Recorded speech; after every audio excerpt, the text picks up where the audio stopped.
सात जून 2022 की बेटा आज मनाया जाएगा विश्व खाद्य सुरक्षा दिवस। 7 जून को भारत ने पहली बार हॉकी 5S चैंपियनशिप का जीता खिताब। अरुणाचल प्रदेश में 100 साल बाद मिला लिपस्टिक का पौधा। भारत बांग्लादेश के बीच शुरू हुआ संप्रति सैन्य अभ्यास।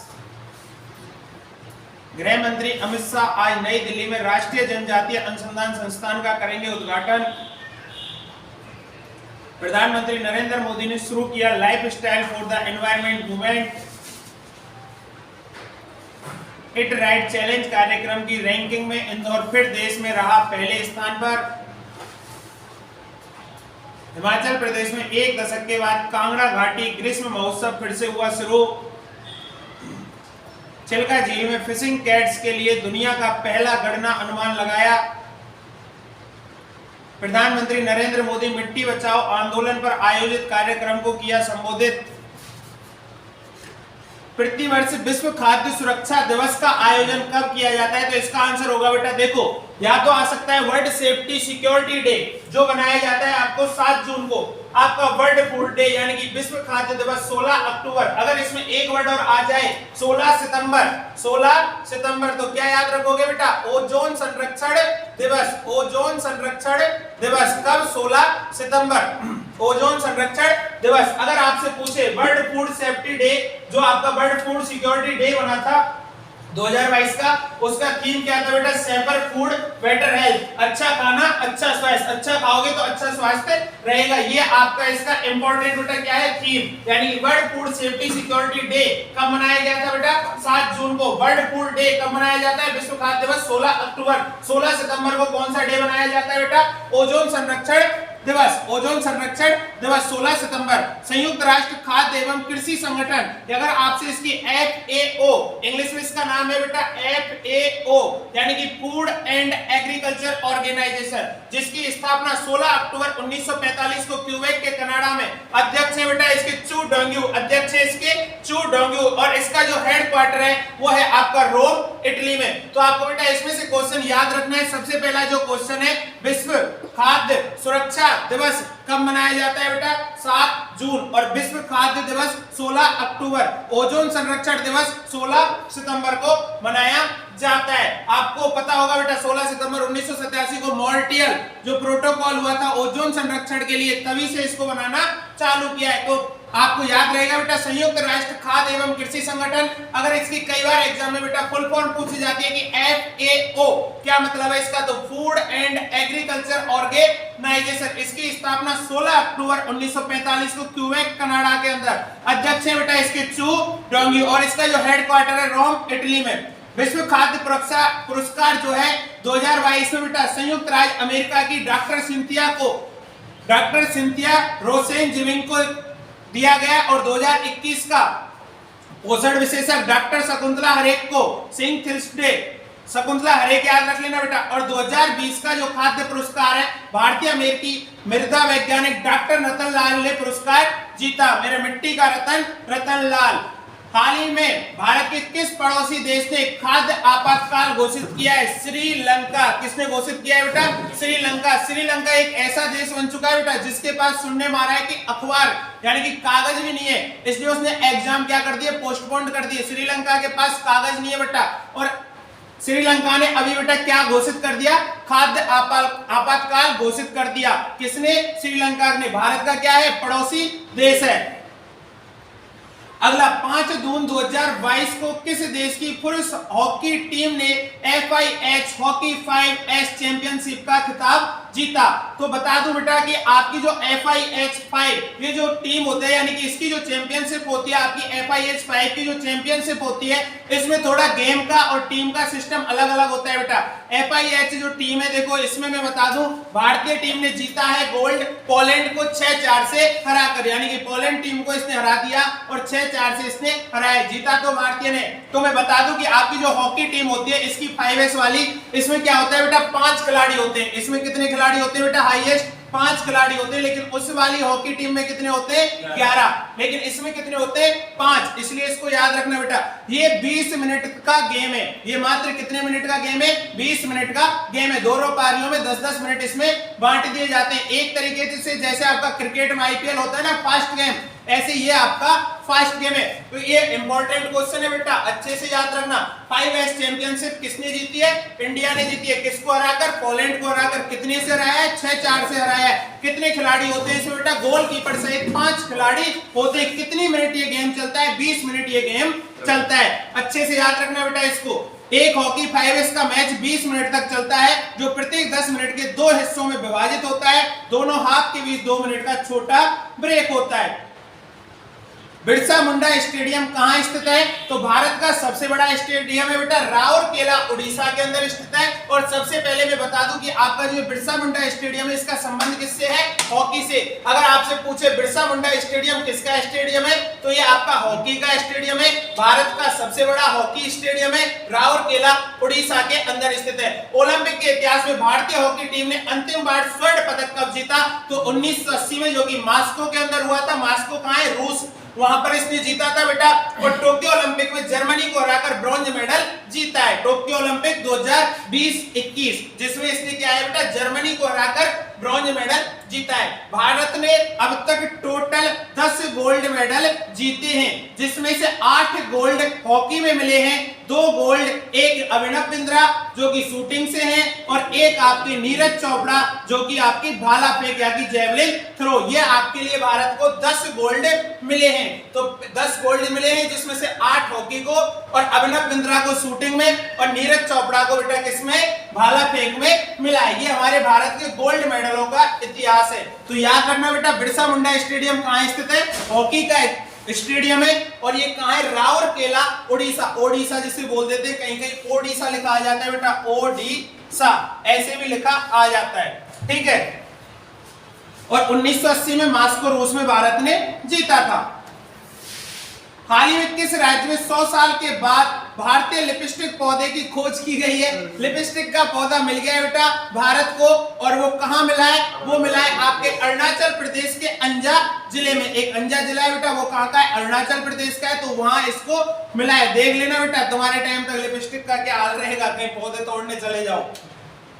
मलिंग राष्ट्रीय उद्यान कहां स्थित है बेटा? अरुणाचल प्रदेश में स्थित है। भारत में न्यूनतम जनसंख्या घनत्व राज्य किस राज्य में है? तो अरुणाचल प्रदेश में है बेटा, 17। अरुणाचल प्रदेश में 17। सर्वाधिक जनसंख्या घनत्व पूछे तो आपको बेटा दिल्ली। और अगर भारत का जनसंख्या घनत्व पूछे तो बेटा कितना है? 382। भारत का जनसंख्या घनत्व कितना है? 382। हाल ही में कहां पर बंदर की नई प्रजाति की खोज की गई है? सैला मैकॉक अरुणाचल प्रदेश में की गई है। सैला सुरंग से की गई है, यानी कि इसका जो नाम है सैला, ये किसके हिसाब से मिला बेटा? यहाँ पर एक सैला सुरंग है, उसके हिसाब से इसका नाम सैला मैकॉक रखा गया है। बेमिडला दर्रा कहां स्थित है? और नामदफा राष्ट्रीय उद्यान कहां स्थित है? दोनों ही कहां है बेटा? अरुणाचल प्रदेश के अंदर स्थित है। बेमिडला दर्रा भी आपका अरुणाचल प्रदेश के अंदर है, और नामदफा राष्ट्रीय उद्यान भी आपका अरुणाचल प्रदेश के अंदर स्थित है। 5 से 16 जून 2022 को भारत किस देश के बीच एक्स संप्रति 10 संयुक्त सैन्य प्रशिक्षण अभ्यास का आयोजन किया? तो इसका बता दूं बेटा, ये भारत बांग्लादेश के बीच था। 10वां संस्करण था। कौन सा संस्करण था? 10वां संस्करण था। और एक बेटा अमेरिका और भारत का है वज्र प्रहार। अमेरिका और भारत का कौन सा है? वज्र प्रहार। और भारत बांग्लादेश के बीच कौन सा हुआ है बेटा? आपका एक्स संप्रति 10। कौन सा हुआ है? एक्स संप्रति 10, जो कि भारत और बांग्लादेश के बीच हुआ है, जो कि भारत और बांग्लादेश के बीच हुआ है। अगर आपसे पूछे मैत्री एक्सप्रेस कहां चलती है, तो भारत और बांग्लादेश के बीच। 5 जून 2022 को शुरू की गई वैश्विक पहल लाइफ में ई किसे संदर्भित करता है? अभी कल परसों आपके नरेंद्र मोदी जी ने बेटा एक लाइव की शुरुआत की है। लाइव पोर्टल नाम का एक जो वैश्विक पहल है उसकी शुरुआत की है। तो उसमें पूछ रहा है कि लाइव, और देख लेना बेटा लाइव कैसे लिखा हुआ है? एल कैपिटल है, आई स्मॉल है, एफ कैपिटल और ई कैपिटल। तो इसको आपसे पूछ सकता है, तो मैं आपको बता दूं बेटा, वैसे तो ये इसको इन्वाइटमेंट को करता है। अब देखो कैसे करते हैं बेटा इसको। देखो 5 जून को क्यों किया गया था? क्योंकि आपको पता है कि 5 जून 1974 को आपका विश्व पर्यावरण दिवस बनाया गया था। क्या बनाया गया था? विश्व पर्यावरण दिवस मनाया गया था। इसलिए बेटा इसको किया था किस दिन? 5 जून 1974 को हमारा विश्व पर्यावरण दिवस बना था। और जो बना था इसकी मीटिंग तो आपकी स्टॉकहोम सम्मेलन 5 जून 1972 को ही हो चुका था, लेकिन घोषणा कब करी गई थी आपकी? 5 जून 1974 को पहला विश्व पर्यावरण दिवस बनाया गया था। उसी के उपलक्ष्य में बेटा अगर आपसे लाइफ की फुल फॉर्म पूछे, लाइफ पोर्टल की जो शुरुआत है क्या है? एक वैश्विक पहल है। और अगर आपसे पूछे तो इसकी फुल फॉर्म क्या होगी बेटा? Life style for environment. Life style for environment. तो आपको पता पड़ जाएगा कि ई का मतलब क्या है? एनवायरमेंट। ई का मतलब क्या है? एनवायरमेंट है बेटा। और इसकी प्रस्तुति कहां हो रही है? सीओपी कोप 26 ग्लासगो। मैंने आपको बताया था बेटा, कोप की फुल फॉर्म भी बता रखी थी, conference of parties. Conference of parties ये मैंने आपको बता भी रखा था। और आपको मैंने बताया था कि आपका जो कोप 27 कहां हुआ है बेटा? आपका इजिप्ट मिस्र में। कहां हुआ है? इजिप्ट मिस्र के अंदर आपका कोप 27 हुआ है। तो ये और कोप 26 कहां रहा है बेटा? आपका ग्लासगो। इसके अंदर बेटा एक P3 वर्ड है आपका जो लाइफ है, इसके अंदर एक P3 वर्ड है। आपसे उसकी फुल फॉर्म पूछ सकता है, क्या होगी बेटा? Pro planet people. क्या होगी? Pro planet people. इसके अंदर एक वर्ड है बेटा P3 जिसका मतलब क्या है? Pro planet people. Oxford children of the world कौन सा है बेटा? NXT। ये इसका Oxford children of the world है। विश्व पर्यावरण दिवस 2022 की थीम क्या है? Only one earth. Only one earth. ये विश्व पर्यावरण दिवस 2022 की बेटा क्या है? थीम है। Oxford word of the year कौन सा है बेटा? ये है वैक्स। और इसका मतलब क्या है? काओ। आपातकाल की घोषणा किन किन आधारों पर होती है? तो बेटा आपातकाल की जो घोषणा है वो 3 आधारों पर होती है। पहला सशस्त्र विद्रोह, दूसरा युद्ध और तीसरा बाहरी आक्रमण। आर्टिकल 352 के तहत, अनुच्छेद 352 के तहत आपातकाल घोषित किया जाता है। भारत में अब तक 3 बार आपातकाल लग चुका है। तो देखो बेटा अनुच्छेद 352 जैसे नेशनल इमरजेंसी आर्टिकल, भारतीय संविधान के अनुच्छेद 352 के अनुसार यदि भारत के राष्ट्रपति को लगता है कि भारी आक्रमण या सशस्त्र विद्रोह के कारण या भारत की सुरक्षा को खतरा है, तो राष्ट्रपति पूरे भारत या किसी एक हिस्से में आपातकाल की घोषणा जारी कर सकता है। फिलहाल में भारत के राष्ट्रपति रामनाथ कोविंद। भारत में 3 बार बेटा राष्ट्रीय आपातकाल लग चुका है। 1962 से 1968 भारत चीन युद्ध के दौरान, जब भारत की सुरक्षा को भारी आक्रमण से खतरा घोषित किया गया था। 1971 भारत पाकिस्तान युद्ध के दौरान, उस समय बीवी गिरी राष्ट्रपति थे। 1975 से 1977 राजनीतिक अस्थिरता की विवादास्पद परिस्थितियों में आपातकाल को आंतरिक अशांति के आधार पर घोषित किया गया। यानी कि तीसरे आपातकाल के दौरान फखरुद्दीन अली अहमद राष्ट्रपति थे। 7 जून 2022 को गृह मंत्री अमित शाह कहां पर राष्ट्रीय जनजातीय अनुसंधान संस्थान NTRI का उद्घाटन करेंगे? आंसर तो इसका बेटा नई दिल्ली है। अगर आपसे पूछे पहले भारत के पहले सहकारिता मंत्री, तो आपके कौन है? अमित शाह। भारत के पहले सहकारिता मंत्री कौन है बेटा? अमित शाह। आपको मैं बता दूं कि NTRI क्या है, तो national tribal research institute. NTRI की अगर फुल फॉर्म पूछे तो क्या है बेटा? National tribal research institute. गृह मंत्री अमित शाह ने नई दिल्ली में नवनिर्मित राष्ट्रीय जनजातीय अनुसंधान संस्थान का किया उद्घाटन। भारत के पहले सहकारिता मंत्री अमित शाह। ये है बेटा अमित शाह, केंद्रीय गृह एवं सहकारिता मंत्री श्री अमित शाह राष्ट्रीय जनजातीय अनुसंधान संस्थान का उद्घाटन करेंगे। और बेटा इसका जो उद्देश्य है वो क्या है? आपकी जो जनजातीय है उनके लिए रोजगार उपलब्ध कराना और उनके लिए अच्छी शिक्षा उपलब्ध कराना। ये इसका क्या है? थीम है। बेटा पूछ सकता है भारत के पहले सहकारिता मंत्री अमित शाह। राष्ट्रीय अनुसूचित जनजाति आयोग की स्थापना किस संविधान संशोधन से हुई है? तो आपका 89वां संविधान संशोधन अनुच्छेद 338 ए। 89वां संविधान संशोधन अनुच्छेद 338 ए। अगर आपसे पूछे कि अनुच्छेद 338 ए क्या है, तो राष्ट्रीय अनुसूचित जनजाति आयोग। अनुच्छेद 338 ए राष्ट्रीय अनुसूचित जनजाति आयोग। ठीक है बेटा। ट्राइफेड की स्थापना किस अधिनियम से हुई है? ट्राइबल फेडरेशन, यानी कि ट्राइफेड को क्या बोलते हैं बेटा? Tribal federation act 1987। कौन से एक्ट से? 1987।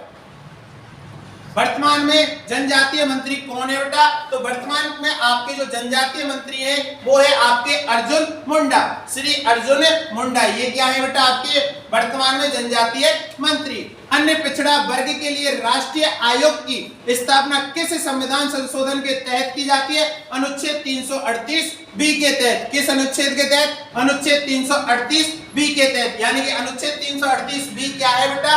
आपका अनुच्छेद 338 बी है राष्ट्रीय आयोग की स्थापना। राष्ट्रीय आयोग की स्थापना अनुच्छेद 338। और अनुच्छेद 338 पूछे केवल तो राष्ट्रीय आयोग, राष्ट्रीय आयोग, राष्ट्रीय जनजाति आयोग। हाल ही में भारतीय खाद्य सुरक्षा एवं मानक प्राधिकरण द्वारा इट राइट चैलेंज कार्यक्रम की जारी रैंकिंग में कौन सा शहर देश में पहले स्थान पर रहा है? तो मैं आपको बता दूं, इसमें रहा है आपका इंदौर। कौन रहा है बेटा? आपका इंदौर रहा है। और इंदौर आपका एमपी के अंदर सीएम शिवराज सिंह चौहान। अगर दूसरा पूछे तो वाराणसी, पहले नंबर पर इंदौर और दूसरे नंबर पर वाराणसी आपका रहा है। इंग्लिश में देखो बेटा, अगर आपसे कई बार इसकी फुल फॉर्म पूछ सकता है तो आप इसकी फुल फॉर्म याद रखना बेटा, food safety and standard authority of India. Food safety and standard authority of India, ये इसकी फुल फॉर्म है बेटा। ये है शिवराज सिंह चौहान, इंदौर पहले नंबर पर रहा है। ठीक है बेटा। स्वच्छता रैंकिंग में कौन सा शहर पहले स्थान पर है? आपका इंदौर शहर स्वच्छता रैंकिंग में पहले स्थान पर है। कौन सा शहर बेटा? इंदौर शहर आपका स्वच्छता रैंकिंग में पहले स्थान पर है। भारत की पहली वाटर प्लस सिटी कौन सी है? इंदौर। भारत की पहली वाटर प्लस सिटी कौन सी है? इंदौर। क्वेश्चन आ सकता है बेटा, भारत की पहली वाटर प्लस सिटी इंदौर। 2 से 9 जून 2022 तक किस राज्य में कांगड़ा वैली समर फेस्टिवल 2022 का आयोजन किया जा रहा है? बेटा कभी घूम के आना, कांगड़ा वैली बहुत अच्छी जगह है बेटा घूमने की। हिमाचल प्रदेश के मुख्यमंत्री जयराम ठाकुर ने इसका बेटा उद्घाटन किया है। और कहां पर? धर्मशाला पुलिस ग्राउंड में कांगड़ा वैली समर फेस्टिवल 2022 का उद्घाटन किया है। अगर आपसे उत्तराखंड में पूछे तो अभी आपके फूलों की घाटी जिसको पर्यटकों के लिए खोल दिया गया है। ठीक है बेटा। और मुख्यमंत्री कौन है आपके यहाँ के बेटा? कहाँ के? आपके हिमाचल प्रदेश के जयराम ठाकुर। हिमाचल प्रदेश के जो मुख्यमंत्री हैं वो है जयराम ठाकुर। सबसे ऊंचा क्रिकेट ग्राउंड भी आपका कहाँ है? धर्मशाला में। ये बेटा सबसे ऊंचा क्रिकेट का ग्राउंड जो है धर्मशाला में। चर्चा में रहा मिट्टी बचाओ आंदोलन किसने शुरू किया था? सदगुरु जग्गी वासुदेव ने। मिट्टी बचाओ अभियान जो था बेटा आपका आंदोलन किसने शुरू किया था? अभी शुरू किया है बेटा, मार्च 2022 में शुरू किया था सदगुरु जग्गी वासुदेव। मिट्टी बचाओ आंदोलन एक वैश्विक आंदोलन है जिसे मिट्टी की दयनीय हालात के बारे में जागरूकता पैदा करने और इसे सुधारने के मकसद से शुरू किया गया था। इस आंदोलन की शुरुआत सदगुरु ने इसी साल मार्च में की थी, जिसके तहत उन्होंने 27 देशों की 100 दिन की मोटरसाइकिल यात्रा शुरू की थी। और 5 जून को 100 दिन की यात्रा का 75वां दिन था। कौन सा था? 75वां दिन था। और बेटा ये 75वें ही दिन क्यों? क्योंकि अब की बार जो आपका 75वां दिन था आजादी का 75वां महोत्सव मनाया गया था, इसलिए इसको 75वें दिन किया गया था। इसका उद्देश्य क्या था बेटा? मृदा अपरदन को रोकना, मिट्टी के अपरदन को रोकना इसका उद्देश्य था। ये रहा बेटा, ये हैं आपके नरेंद्र मोदी जी जो आपके प्राइम मिनिस्टर हैं। और ये हैं सदगुरु आपके, ये हैं सदगुरु जग्गी। हाल ही में किस झील में मछली पकड़ने वाली बिल्लियों के लिए दुनिया का पहला गणना अनुमान लगाया गया है? तो बेटा ये आपके उड़ीसा में। और यहाँ पर भी कौन सी झील? चिल्का झील, जो कि भारत की सबसे बड़ी और विश्व की दूसरी सबसे बड़ी समुद्री झील है। करीब 1000 वर्ग किलोमीटर क्षेत्र में फैली चिल्का झील में मछलियों की मछलियों की करीब 225 प्रजातियां मौजूद होती हैं। तो कहां पर है बेटा ये? उड़ीसा में। कौन सी झील है? चिल्का झील है। और क्या है बेटा ये? भारत की सबसे बड़ी और विश्व की दूसरी सबसे बड़ी झील है। और इसकी जो टाइप है बेटा, अर्ध खारा टाइप इसको बता दे। समुद्री पानी आपका अधिकतर अर्ध खारा ही होता है। यह है आपकी 7 जून की करंट अफेयर्स।